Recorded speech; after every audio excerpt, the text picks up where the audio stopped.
Energy fans, welcome to the maiden voyage of Energy Boost, your source for everything guys in green. I'm Brent, this is George, and we're going to have some fun today, right? We're going to have a lot of fun. We got interviews, we got highlights, you name it. Standings, we'll also have some exclusive features you won't see anywhere else. Energy Boost, your source for all things energy, get you up to speed. Let's get you up to speed on what's going on with the Oklahoma City Energy as of right now. Of course, they're coming off their second USL game, and they were taking on a team on Saturday here at Taft Stadium that really, they had a history with. Absolutely, yeah. They played 200 and, how long was it? 228 minutes without a goal. That's basically 2.5 games. That's not counting extra time. That's true. Yeah. So 228 minutes without a goal. These teams were both hungry for a goal. Defensive struggles, to say the least. To say the least. But, going into the game, Coach had been telling me, got to come out stronger, got to come out with their hair on fire, got to come out and make some opportunities, and that's exactly what happened. Wind was a huge factor in this game all day long. Probably 40-plus mile-an-hour wind. Energy was going against the wind in the first half. St. Louis against the wind in the second half. It was definitely a factor. And that wind against him made the 9th minute even more surprising, and that's where Oklahoma City started their scoring. It was Koenig to Sebastian Dalgard. Dalgard gets one to go, makes it 1-0 Oklahoma City. That capped the scoreless streak at 237 minutes. Wow. Yeah, very, very cool. Then this was not so cool. 22nd minute, Chad Bond, on the corner kick to Vince Cicerelli, ties the game at 1, and that's kind of what you expect with the wind that strong in your favor. 32nd minute, Pete Toth has a chance. Kalen Ryden thinks he gets the header to go for a goal off the set piece, but it is called offsides. Oklahoma City really, really needed that one if they wanted to stay close in that first half. It goes then to the 35th minute, off a free kick, another set piece. It's Patrick Duty to Jacob Bashu. 2-1 St. Louis at the half. Yeah, at the half it's not looking too good for Oklahoma City. They get just a single goal from Dalgard, but then you have to look ahead to the second half because they're going to have the wind at their back. And that was a huge shift. 55th minute, things getting chippy.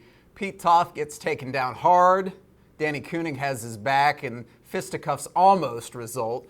Speaking of Koenig, goal of the week, goal of the year maybe. Koenig to Coy Croft. Long distance, ties the game at 2. What a goal. Brent, I got to be honest with you. I wasn't even paying attention because I thought the likelihood of where the ball was on the field of anything really happening, I thought I had a couple of seconds to look at it. The next thing I look up and the ball's in the back of the net. Talking with Coy afterwards, he said he just thought he'd let it fly because he knew he had that strong wind behind, and it definitely was a good decision on his part. We'll talk more about Coy in a second. 66th minute, CJ in goal for a very sick Cody Larendi. Cody battling some health issues right now, expect to be back soon, but he made a couple of good stops, and Oklahoma City had its chances late. They really felt like they had the opportunities, and they really wanted to cash in. Well, the best part about this match was that Energy FC played a complete game. In week 1, it seemed like a 45 minutes of on, 45 minutes of off. This was a pretty complete game. They battled the wind. They scored while going into the wind, which was amazing. Huge. Its own. And to do it early in the game to get that momentum, that was big. Exactly, and they played all out the entire match. It was, it's unfortunate that they came away with a draw, but it was earned. Talking with both players and coaches afterwards, they know they had their chances. They were happier with their result. They get the 1 point at home, not exactly what they were looking for, but better than obviously a loss, and they think things are moving in the right direction. We had the win against us, so it was tough to play, but I think we did a good job. And unlucky for us, they got two goals on set pieces with the wind playing a little factor in there. But I think we improved from our last game for sure. It was difficult for both teams. It was very difficult for both teams. We want to try and play. They want to try and play, but it was very, very, very difficult. And again, I think my guys, they give absolutely everything they had. Would we stand here with 3 points? Absolutely, yes. We'll be very, very happy. But I think at the end of the day, a tie might be a fair result. So Oklahoma City gets the 1 point, but really everyone's still talking about the Coy Craft goal. Oh, welcome to Oklahoma City, right? Yeah. No better way to do it than to score what arguably the goal of the week.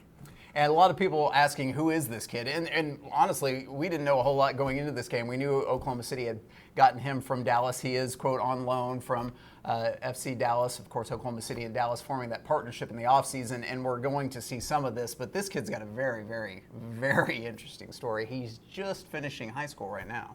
It's incredible to be 19, 18, 19? 18, 19. He still is not going to go to prom because he's busy playing professional soccer. Sure.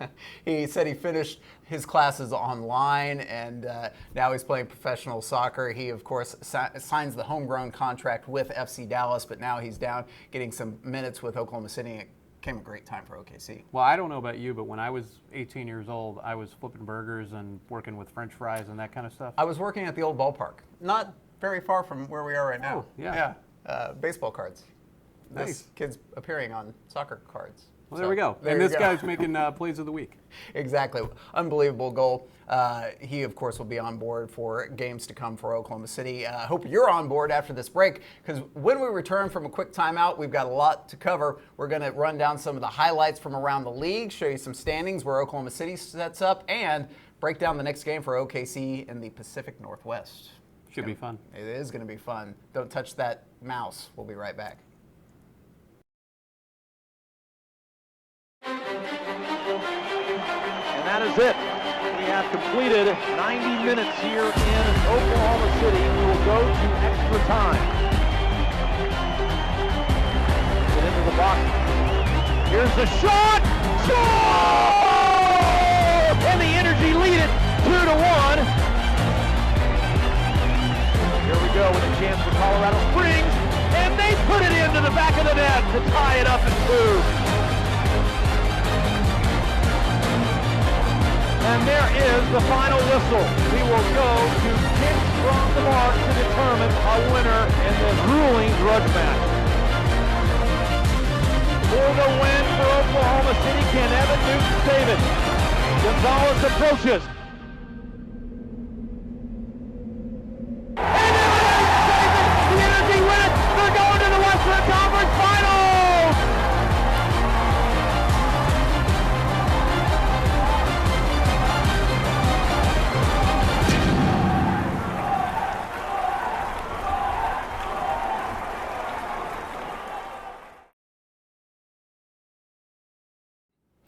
Welcome back to Energy Boost, everyone. I'm Brent. I'm George. And we've got a lot left to cover on this program. We're going to show you a special story about energy sidekicks that you're going to want to watch. And we've also got to break down the upcoming Vancouver game. Yeah, we've got a lot to cover. Let's start, though, by recapping the week that was in the USL. Let's go around the whole horn with the goals of the week. Start you off with Sean Okoli for FC Cincinnati taking on Charlotte. Look at the footwork here. Sean Okoli, no relation to Sean Foley or Matt Foley for that instance. That's the first goal in Cincinnati history. 2-1, they get the victory over Charlotte. This is Malik Johnson. Is the Battle of Canada. Toronto against Montreal. Goes the length of the pitch. This is just speed, outright speed, blowing by everyone. Looks like Ben Johnson minus the steroids, of course. I like that. I like that a lot. And wasn't Ben from Canada? Yes, Originally? yes, he was. There you go. So 2-1, Toronto gets the victory in that one. Looks like Toronto FC doing better this year. Kadeem Dacers. This is Louisville City against Orlando City B. Long distance dial-up. That one looked a whole lot like a Coy Kraft goal from way out. And Louisville gets the victory over Orlando City B. And some great goals this week in the USL. Absolutely. It was just a tremendous week if you like goals. Let's check the scoreboard, and this is kind of a shocker. Rochester loses to Richmond.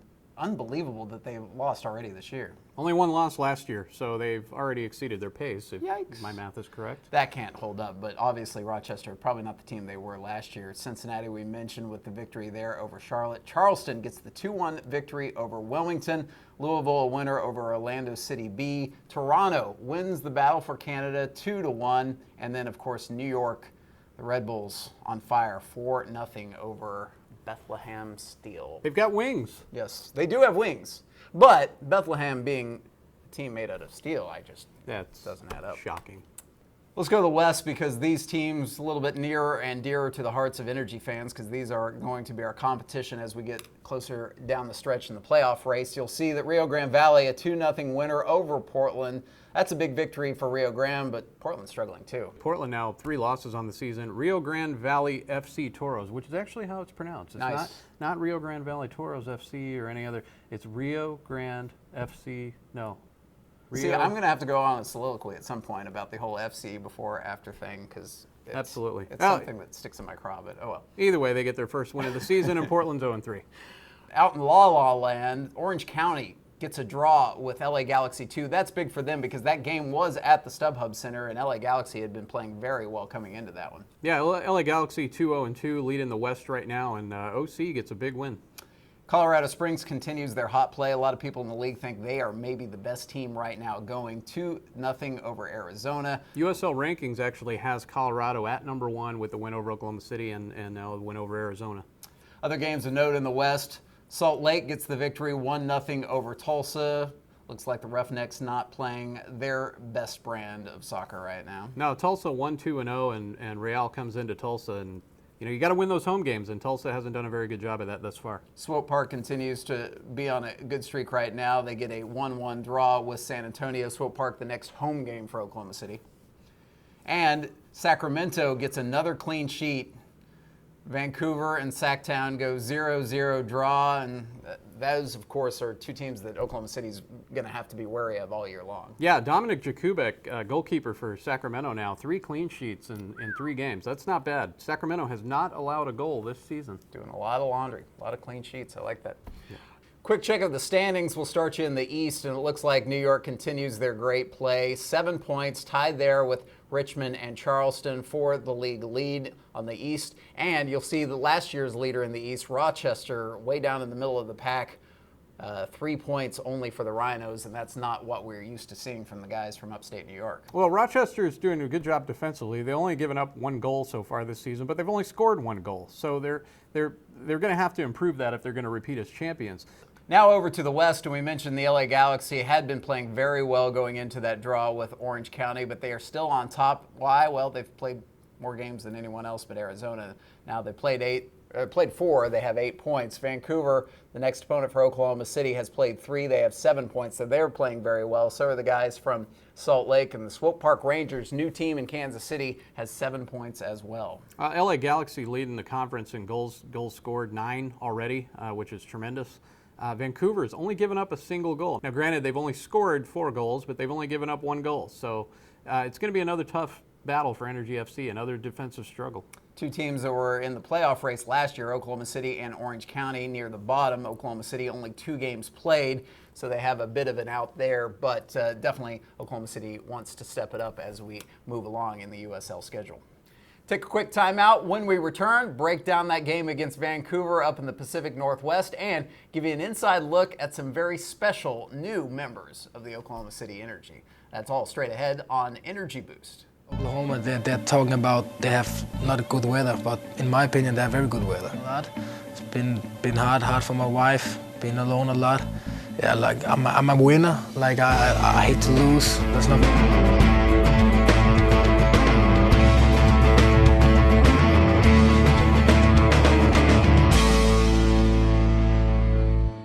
Welcome back to Energy Boost, everyone. The first ever edition of the podcast here about your guys in green. He's George. He's Brent. And we've got a lot left to talk about. Let's talk about the game coming up for Oklahoma City. Why? It is on the road, their first road trip of the year, all the way to the Pacific Northwest. I'm not going to talk about how the USL sends us to Vancouver in April when they should be sending us in July. I'm not going to mention that at all. But it is what it is. First road trip of the year for Oklahoma City. Yeah, heading up to Canada, eh? And oh, take off, Ozer. Vancouver's they're a tough customer, 2-0-1 so far, and they don't give up goals, and Energy FC is a defensive team as well. So like we said, it's going to be a struggle. Oklahoma City basically had their way with Vancouver last year, but I think they've got a little bit of a different team this year and a familiar face on the other side of the pitch. Why? Kyle Gregg, longtime Oklahoma City guy, is now playing for Vancouver. Well, Greg's doing what he does, which is score goals. He scored half of Vancouver's goals. Granted, it's only been 4 goals, and he scored 2 of them. But he's been plugged into that system, and the results have been good. And their goalkeepers have been playing extremely well. Only allowed 1 goal all year. Yeah, just a single goal allowed so far in 3 games. So their goaltenders have done a great job. Had a chance to talk to Coach Nielsen about what to expect as they hit the road for the first time and also take on a Vancouver team that's playing really well. First of all, we're playing a very, very good team, Vancouver. Very young team, Vancouver, but they done really well in the 3 first game. They look hungry. They come out with a lot of energy, a lot of speed in the team. We gotta play a smart game up there. Not saying we got to go in there with a defensive mindset, but we got to be smart. Watch them against Sacramento, 2 very, very good teams up against each other, and I think you'll see a similar game, Vancouver energy on Sunday. So kickoff between Oklahoma City and Vancouver. It's Sunday, which is a little bit different, and it's West Coast, so it's very late. Yeah, 9 o'clock p.m. You can watch the game on energyfc.tv or energyfc.com/gamedaylive. Next home game will be back at Taft Stadium April 23rd against Kansas City, so tickets are still available for that one. You can go to energyfc.com for more information on that. Next up, it's time to talk about your guys in green in the community. Oklahoma City does such a great job integrating themselves into all aspects of Oklahoma City, but specifically with the youngsters. And there's one group of youngsters they've definitely taken a liking to. The players, the coaches, all part of the Oklahoma City Sidekicks program. And the Sidekicks had an annual event that is unlike any other. Aw, spring. Time for the draft. No Kuipers or booing Jets fans here. It's all smiles at the 2nd annual Oklahoma City Energy Sidekicks draft. Our next signing for 2016 is Madison Dilbag. Madison, you here? Come on up, sweetheart. Come on up. Come and meet Daniel. You got a jersey, look. You want to hold it? The Sidekicks, well, it's a program for the Energy players to give back to the community, but also connect with the youth of Oklahoma City. And what better way to connect than to sign lucky youngsters to a contract? For more than 80 applicants, 18 youngsters were selected for the draft, each one paired with a player. They get their official jersey and sign, with their guy in green, a 1-year contract with the team. They enjoy it a lot, but it also makes us feel great inside, being able to give back to these kids who go through so much in their life, and it's a great opportunity for us. General Manager Jason Hawkins, always busy signing new talent for the Energy. Now he's got a lot more work. I really wouldn't call this work. I mean, we get all the joy out of it. It's just great seeing the faces, let you know how privileged you are, how many gifts in life you have. It literally is probably one of my favorite days of the whole year. Oh, awesome. One of the best nights of my life. Well, I'm in a great atmosphere. I'm speechless really at the moment. For the players, it's a treat, a chance to really connect with a young fan. Yeah, we develop a relationship with the kids and the families, and you stay in touch with them, you keep up to date with what they're doing. They keep up to date with what you're doing. They're always asking, how the team's looking, and they're about it, and it makes it fun because we can be a part of their lives as well. For the kiddos, it's the opportunity of a lifetime. They will be with their players at different sponsored events during the season and be able to attend games to root on their favorite guy in green. And what is your name? I am Tatum. What's your nickname? Or Tater, whichever one. Tater. And how old are you? And I'm 14 years old. I'm going to be 15 this Saturday. Oh, Saturday's our game too, and you'll be there, right? Yeah. Okay. And what did you do in the Special Olympics? I just did bocce last Saturday, and I got second place 2 times. Second place 2 times. One in the singles, one in the doubles. So you're pretty good at bocce? Yeah. And who is your favorite soccer player? Oh, Jordan Rideout. There you go. This is a once-in-a-lifetime opportunity for our athletes. I mean, how many people do you know that have a one-on-one relationship with a professional athlete that they're going to spend time with throughout the season, going to the games, cheering with them, coming to social events like this and having a good time? It's just a unique experience that most people don't have. So it looks like another successful draft for the Sidekicks. Great energy and, of course, a lot of smiles on the kids' faces. If you want more information on the Sidekick program, you can, of course, visit the website energyfc.com, maybe register to be a Sidekick for next season. From Soccer City in Northwest OKC, I'm Brent Skarky. Like I said, there were no Mel Kuipers, there were no booing Jet fans. No. But it was a great night, and it's a great example of Oklahoma City doing things in the community. Energy FC in the community is just huge. The Sidekicks initiative is one of the most positive things in the city.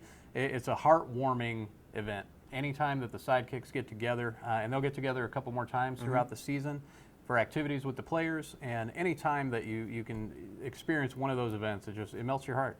I love seeing them at the games too. They were at the game for St. Louis FC, and they're going to be at a couple games a little bit down the stretch. Speaking of down the stretch, we have to take a quick timeout. When we return, back on the other side with a very special member of the Oklahoma City Energy, a one-on-one, if you will, the first ever in Energy Boost history. It's going to be monumental. I'm excited for it. I know you are. We have to take a break. We'll be right back on Energy Boost. And that is it. We have completed 90 minutes here in Oklahoma City, and we will go to extra time. Get into the box. Here's the shot! Shot! And the Energy lead it 2-1. Here we go with a chance for Colorado Springs, and they put it into the back of the net to tie it up at 2. And there is the final whistle. We will go to kick from the mark to determine a winner in this grueling grudge match. For the win for Oklahoma City, can Evan Newton save it? Gonzalez approaches. And the Energy win it. They're going to the Western Conference Finals.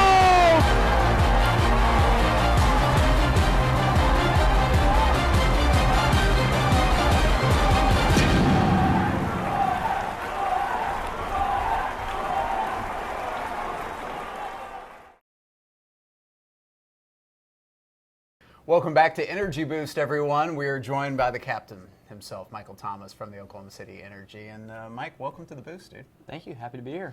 Maiden voyage, our very first show. Why not have the guy that leads the charge? And how's life for you? It's good. Yeah. Been enjoying this year so far. Got off to a little bit of a rocky start, but overall, I think we're enjoying our soccer right now. And let's talk about the start, because you go against a team in Colorado Springs that obviously had something to prove against you guys, and then against a St. Louis team that has traditionally played very tough against you guys.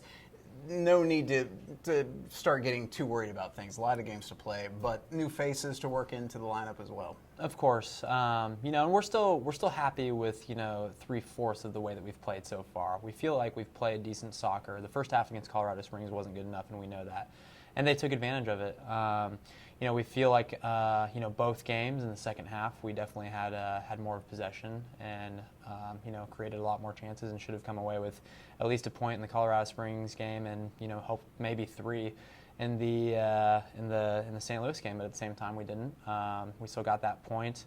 Like you said, there's still plenty of games to go, but we got to find a way to start getting more points. But we're not in panic mode in any way, shape, or form. We have a solid team, and I think we're playing good soccer right now. So we're looking forward to it. You're from Kansas City. It's not quite Oklahoma City in the wind department, but have you ever played in conditions like that from Saturday night? No. Well, our first game ever with the Oklahoma City Energy, we played against Orlando City at Bishop McGuinness, and that was 10 times worse than Saturday actually. So it's tough, it's the elements. You have to battle the elements, but at the same time, St. Louis had to play in the same wind as well. So, it does take away from the game, but we gotta find ways to be above that and still play our game. Speaking of the elements, next game on the road, Vancouver. You would think pretty cold this time of year. It's supposed to be in the 60s for kickoff, but first road trip. It's got to be exciting for you guys to hit the road first. Yeah, we're excited to get going. We feel like we've been stuck in Oklahoma City for a while, and kind of in purgatory in a way. After the FC Dallas game, there was still a month left of preseason before our home opener. Finally played Colorado Springs, and we had a week off in the second week of the season. So it's we're ready to just get going and continually playing every weekend. So I think this will be a good getaway for us. It's coming at the right moment, and we're going into this game knowing that we're playing a tough team. If we can go there and perform well and sneak some points away, I think it'll hopefully be a jump start to the rest of our season. Vancouver playing very well right now, both sides of the ball. defensively, they've only allowed 1 goal in 3 games, and then offensively, they've got a guy that you're very familiar with scoring some goals for them. Yeah, it's going to be interesting going against Kyle Gregg. Me and him keep in touch. We talk almost every week. He's a good friend of mine, and he's playing with a lot of confidence right now, and I'm happy for him. But I've said it before, and we both talk about it. We're great friends off the field, but once we cross that white line for the next 90 minutes on Sunday, it's strictly business, and then we just got to find ways to make sure that we shut him down and that we continue to create as many opportunities as we did against St. Louis and start putting them away. Jimmy always talks about that killer instinct, and if we can find that and get that, I think hopefully we can come away with some points, like I said. Has Kyle turned completely Canadian? Is he saying a boat? Is he using the term hoser a No, lot? nope, Okay. Still strictly an American and Kansan at heart. So. Very, very good. Well, for the rest of the season, too, like we said, the new faces, and you've got to be confident going into May and then the heart of the summer that this team's got what it takes, right? Of course, yeah. We brought in a lot of experience in the offseason, and guys are really starting to get their feet wet and used to our style of play. And it's very obvious with plenty of guys coming in and contributing right away. There's still so many games to go, and we just need to focus on Vancouver, and the rest of the season will take care of itself. But I'm very confident in this team. Captain, thanks for being part of the maiden voyage. Happy to be here. Michael Thomas. He is, of course, the captain, and you can see him in person against a team from his hometown, Swope Park Rangers, on April 23rd. That's going to do it for our maiden voyage, our first ever energy boost for Michael. For George, I'm Brent. We'll see you next time, everyone.